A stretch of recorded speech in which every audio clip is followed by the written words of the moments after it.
আসসালামু আলাইকুম। আমি মোহাম্মদ জাকির ইসলাম, প্রশান্তি ডায়েরি চ্যানেলটিতে আপনাদেরকে স্বাগত জানাচ্ছি। আজকে আমরা জানব পিতামাতার প্রতি সন্তানের কর্তব্য সম্পর্কে। 4 নম্বর সূরা আন-নিসা 36 নম্বর আয়াতে বলা হয়েছে, আল্লাহ সুবহানাল্লাহু ওয়া তাআলা বলেন, তোমরা আল্লাহর ইবাদত করো, কোনো কিছুকেই তার শরীক করো না, এবং মাতা পিতা, আত্মীয় স্বজন, ইয়াতীম, অভাবগ্রস্ত, নিকট প্রতিবেশী, দূর প্রতিবেশী, সাথী, মুসাফির এবং তোমাদের আওতাধীন দাস দাসীদের সঙ্গে সৎ ব্যবহার করো। নিশ্চয়ই আল্লাহ ওই লোককে ভালোবাসেন না যে অহংকারী ও দাম্ভিক। 46 নম্বর সূরা আল আহকাফের 15 নম্বর আয়াতে বলা হয়েছে, আমি মানুষকে তার মাতা পিতার প্রতি সদয় ব্যবহারের নির্দেশ দিয়েছি। তার জননী তাকে গর্ভে ধারণ করে কষ্টের সাথে এবং প্রসব করে কষ্টের সাথে তাকে গর্ভে ধারণ করতে এবং ওর স্তন্য ছাড়াতে লাগে 30 মাস। ক্রমে সে পূর্ণ শক্তি প্রাপ্ত হয় এবং 40 বছর উপনীত হওয়ার পরে বলে, হে আমার রব, আপনি আমাকে সামর্থ্য দিন যাতে আমি আপনার কৃতজ্ঞতা প্রকাশ করতে পারি আমার প্রতি ও আমার পিতামাতার প্রতি আপনি যে অনুগ্রহ করেছেন তার জন্য, এবং যাতে আমি সৎকার্য করতে পারি যা আপনি পছন্দ করেন। আমার জন্য আমার সন্তান সন্ততিদেরকে সৎ কর্মপরায়ণ করুন। আমি আপনারই অভিমুখী হলাম এবং আত্মসমর্পণ করলাম।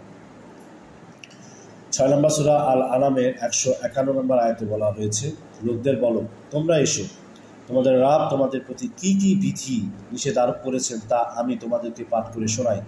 তা এই যে তোমরা তার সাথে কেহই শরিক করবে না, মাতা পিতার সাথে সদ্ব্যবহার করবে, দারিদ্র্যের ভয়ে নিজের সন্তানদেরকে হত্যা করবে না। 17 নম্বর সূরা আল ইসরা 23 নম্বর আয়াতে বলা হয়েছে, তোমার রব নির্দেশ দিয়েছেন যে তোমরা তিনি ছাড়া অন্য কারো ইবাদত করবে না এবং মাতা পিতার প্রতি সদ্ব্যবহার করবে। তাদের একজন অথবা উভয়ে তোমাদের জীবদ্দশায় থাকাকালে বার্ধক্যে উপনীত হলেও তাদেরকে বিরক্তিসূচক কিছু বলো না এবং তাদের ভর্ৎসনা করো না। তাদের সাথে কথা বলো সম্মানসূচক নম্রভাবে।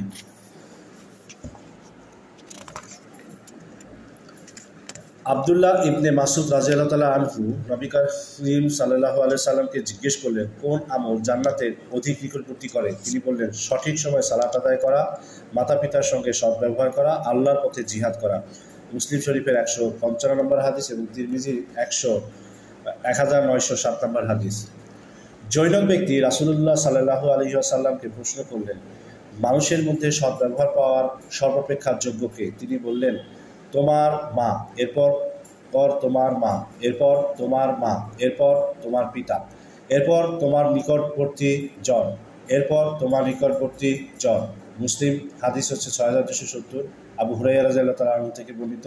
ইবনে মাজাহ 3661 নম্বর হাদিস, আবু দাউদের 5049তম হাদিস, বুখারীর 5533তম হাদিস।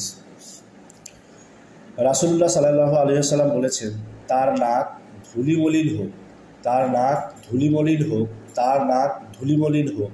জিজ্ঞাসা করা হলো, ইয়া রাসূলুল্লাহ সাল্লাল্লাহু আলাইহি ওয়াসাল্লাম, কার? তিনি বললেন, যে ব্যক্তি তার পিতামাতা উভয়কে অথবা তাদের একজনকে বৃদ্ধাবস্থায় পেল, এর পরেও সে জান্নাতে প্রবেশ করতে পারল না। মুসলিম শরীফের 6280 নম্বর হাদিস, আবু হুরায়রা রাদিয়াল্লাহু তাআলা আনহু থেকে বর্ণিত। নবী সাল্লাল্লাহু আলাইহি সাল্লামকে পিতা মাতার মধ্যে কার হক বেশি প্রশ্ন করলে তিনি 3 বার বলেছেন তোমার মায়ের, তারপর বলেছেন পিতার। অথচ আজকের সমাজের চিত্র বড়ই বেদনাদায়ক। অধিকাংশ ক্ষেত্রে পিতা মাতার প্রতি সৎ ব্যবহার করা হয় না, দুর্ব্যবহার করা হয়, আর্থিক অনটনে ফেলা হয়। তাদেরকে বলা হয়, আমার ছেলে মেয়েকে খেতে দিতে পারি না, সেখানে তোমাদেরকে কি করে খাওয়াবো? এহেন উক্তি দুঃখজনক।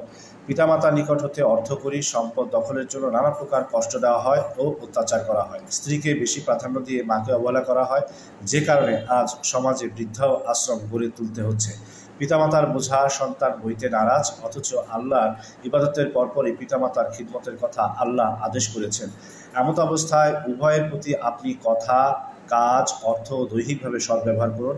আল্লাহর অবাধ্যতা এবং যাতে ক্ষতি সাধিত হবে তা ব্যতীত আপনি তাদের আদেশ পালন করুন।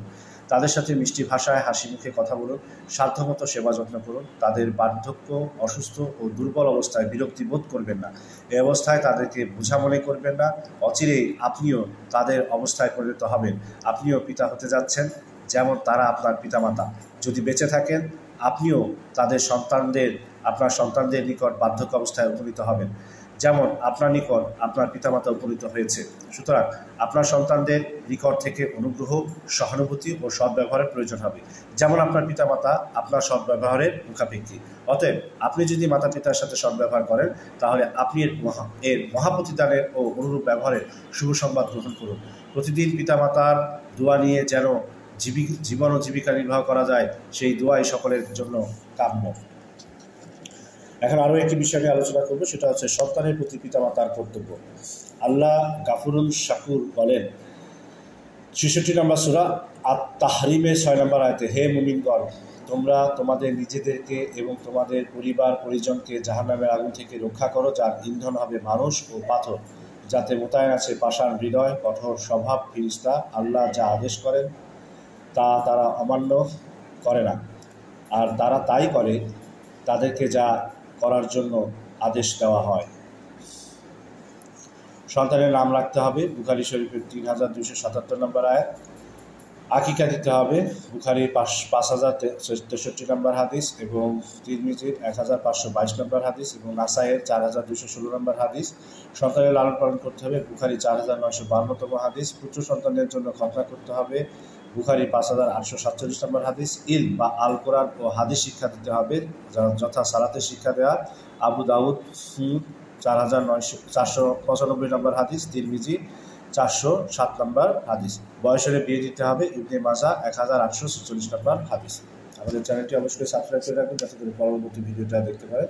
সে পর্যন্ত সুস্থ থাকুন, ভালো থাকবেন। আল্লাহ হাফিজ।